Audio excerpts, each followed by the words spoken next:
Good morning, chaps. This is Pompous Podcast. My name is Oscar, and this is the third daily update of the Russian invasion of Ukraine.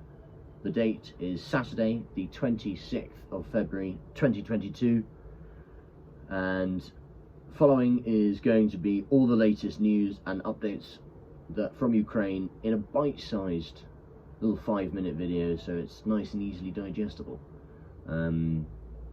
Please do watch along with me and stay up to date with all that's happening in Ukraine. Hello everyone, and welcome to the third update on the third day of the invasion of Ukraine by Russia. Most important bit of information which is vital that I get out to you ASAP is that Ukrainian capital Kiev, located in the centre northern region of the country, has now come under missile attack from Russia.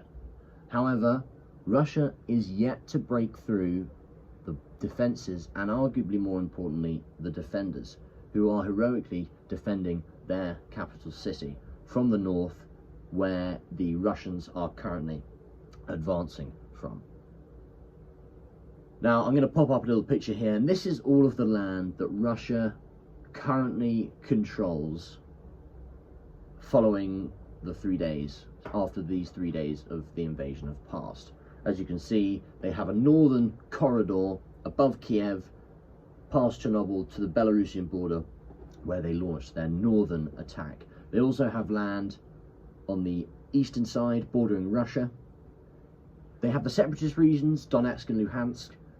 That is arguably not too much of a big news item, because they were controlled by separatist-backed rebels, which Putin was already sending arms and aid to since 2014.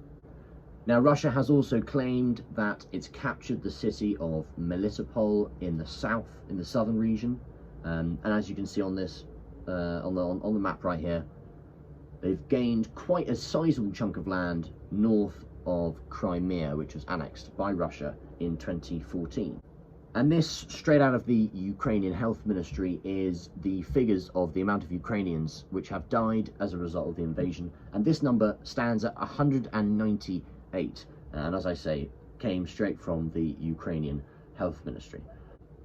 The president of Ukraine, President Zelensky, has continued to release videos in which he has said that the Ukrainians will not lay down their arms. The courage of the Ukrainian people is mind-boggling. I'll pop up this image of the stats again. As you can see, they are vastly outnumbered by the Russian forces, and they are doing an absolutely courageous and sterling job at keeping them out of Kiev at the moment. Now, there have been responses from other nations around the world, naturally. On the third day of the invasion, the UK has said that it and 25 other nations will be sending further weapons and aid to Ukraine over the coming days. In other news, Poland has cancelled its 2022 FIFA World Cup playoff match against Russia, which was meant to be taking place in Moscow in March.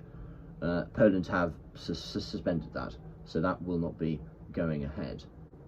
Now, with war, any conflict, normally comes a mass exodus of people, a refugee crisis. Refugee crises have normally stem from conflict, and the conflict in Ukraine is like no other.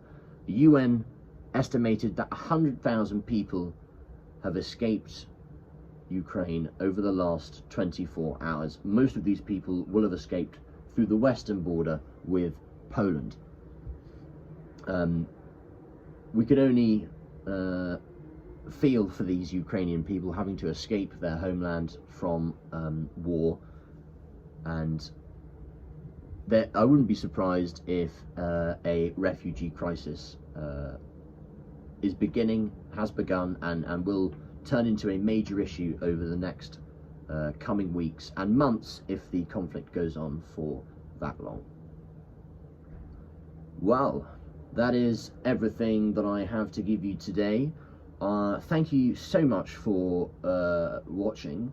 I hope that you have a lovely rest of your day, everyone. It's the Six Nations this weekend, so although, you know, quite a somber mood in the world at the moment with this invasion, it is the Six Nations, so I hope that you're out and watching the rugby today in a pub with a pint of Guinness.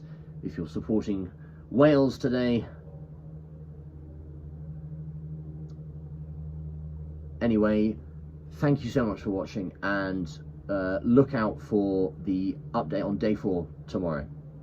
Thank you for watching. Cheerio.